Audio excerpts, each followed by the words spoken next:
Hello, चलिए प्रश्न को पढ़ते हैं। नाइट्रोजन के किलोग्राम अणु की माध्य गति ऊर्जा कितनी 27 डिग्री सेल्सियस पर 600 जूल है, तो 27 डिग्री सेल्सियस पर माध्य गति ऊर्जा कितनी होगी।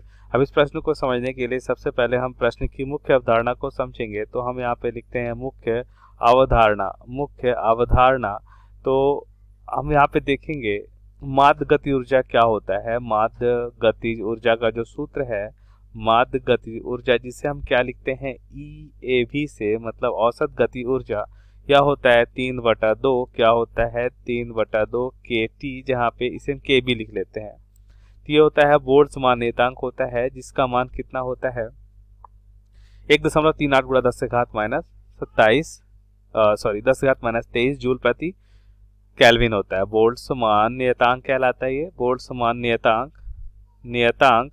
और इसका नियतांक कितना होता है 1.38 गुणा 10⁻23 जूल प्रति केल्विन होता है। और T क्या होता है परम ताप, और ये हमेशा किस में होगा, परम ताप कहलाता है। ये हमेशा होता है केल्विन में। अब ध्यान से देखिए, यहाँ पे उत्तर को समझ लेते हैं। तो हमें यहाँ पे क्या दे रखा है, 27 डिग्री सेल्सियस पर कितना है 600 जूल है।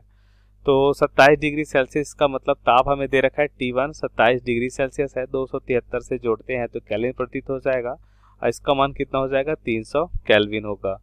अब यहाँ पे हमें कितना दे रखा है, ऊर्जा दे रखी, इसे हम मान लेते हैं E1। तो E1 कितना दे रखा है 600 जूल है। कि एक बार देखिए यहाँ पे कितना दे रखा है 600 जूल है। ठीक है, तो ये हमें दे रखा है 600 जूल।